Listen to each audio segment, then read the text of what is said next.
Então nós já vimos todo o processo, né, de o que é uma ação, abertura de contas. Agora nós vamos entender por que nós compramos ações.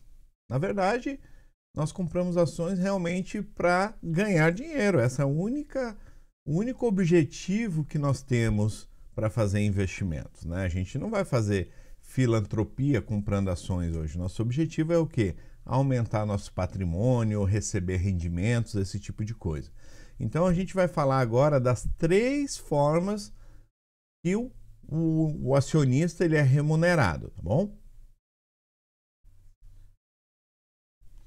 Então as 3 formas que o acionista ele é remunerado é com a valorização da ação, os dividendos e o juro sobre capital próprio. E no caso dos fundos imobiliários, né, sobre o rendimento, que é como se fosse um dividendo, tá? Então a gente vai se aprofundar agora em cada um deles para vocês terem um entendimento mais detalhado sobre como nós somos remunerados, né, como nós podemos ganhar dinheiro com isso. Então vamos lá, uma das principais formas do acionista ser remunerado é pela valorização da ação. É a diferença do seu preço de compra para o seu preço de venda. Então, no exemplo aqui, nós estamos falando da ação da Vale do Rio Doce, que em maio de 2020 ela estava com preço de R$ 45. Se você tivesse comprado essa ação nesse período e tivesse vendido ela em maio de 2021, você teria uma rentabilidade de 147%.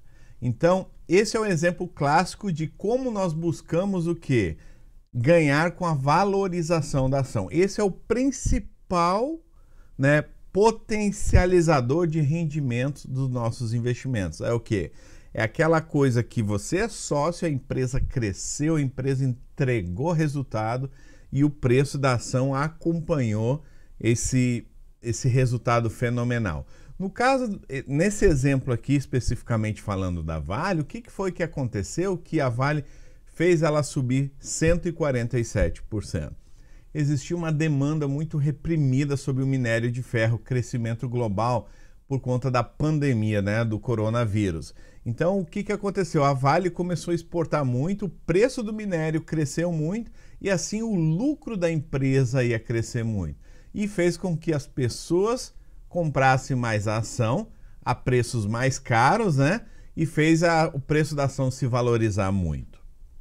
Então agora que, sabendo que esse é o principal, né, método de valorização da ação, o que nós temos que se preocupar quando nós vamos fazer investimento em ações, né? Primeiro você tem que ter a ciência de que você é sócio daquela empresa, né? Eu já falei inúmeras vezes isso aqui, eu vou reforçar muitas e muitas vezes. Você está o quê? Fazendo uma parceria de longo prazo, né, junto com a empresa, porque você é sócio no lucro e no prejuízo. Então você tem que buscar por empresas que existem sim um potencial de valorização. E quando a gente está buscando valorização de cotas, nós vemos o quê? Uma grande disparidade, muitas vezes, em empresas mais consolidadas e empresas menores, empresas pré-operacionais ou até mesmo em empresas que estão em recuperação judicial. O que acontece?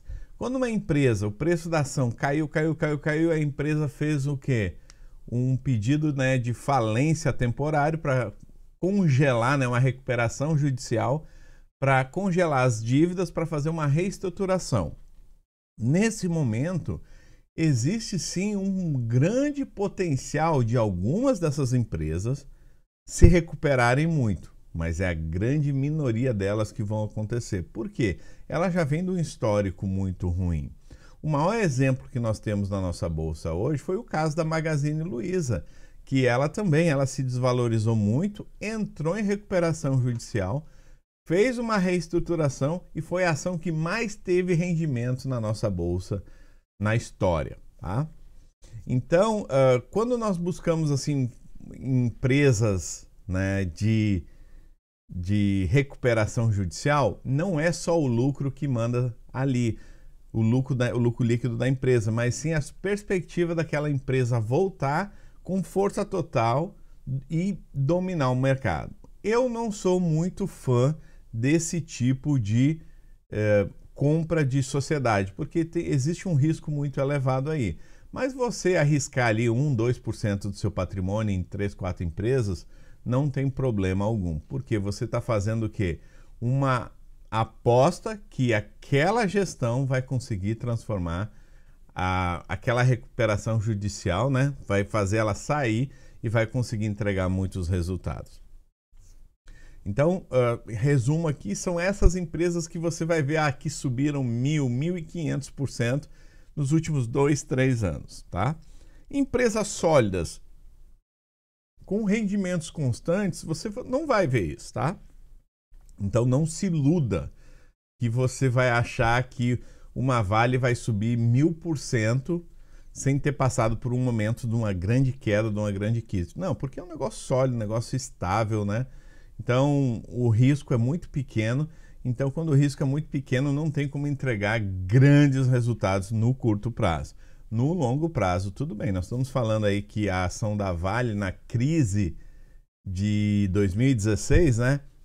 Que era aquela crise de desaquecimento global, juros altos, inflação alta. O preço da Vale chegou ali a R$8, se eu não me engano, né? R$8. E hoje nós estamos falando de 112. Então, ela multiplicou aí 12, 13 vezes o valor daquela época. Mas de 2016 a 2021, em 5 anos. Poxa, excelente resultado, né? Para esse resultado se repetir, somente uma grande consolidação, uma grande crise aí, para o preço da ação cair, para poder, né, gerar uma oportunidade como essa. Ou ela crescer muito, que no setor dela é pouco provável, tá? Então, empresas, por exemplo, do setor de energia, né?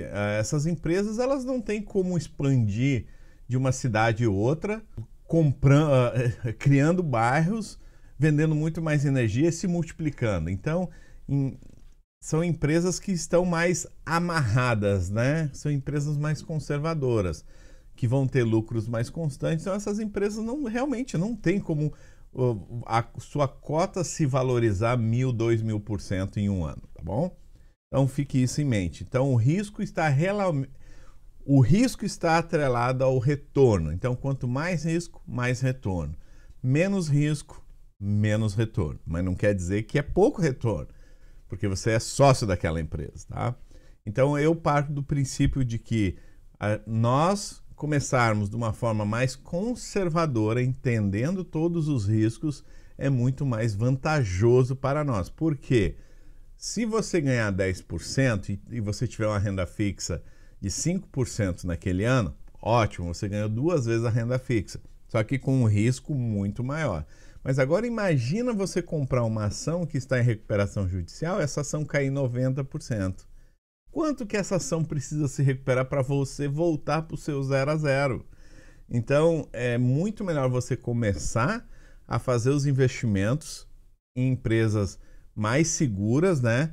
Buscando o quê? Não é buscando menos valorização da ação, mas buscando setores mais sólidos que vão entregar mais resultados constantes. Dessa forma, assim, você vai conseguir se sentir de uma forma confortável, né? De fazer aportes, né, financeiros com mais frequência, porque o seu risco será mais baixo. Então agora vocês viram como a gente pode realmente ter um grande aumento, né, no nosso patrimônio através da valorização da cota. Então agora nós vamos falar aí da distribuição dos lucros, de dividendos e o juro sobre capital próprio.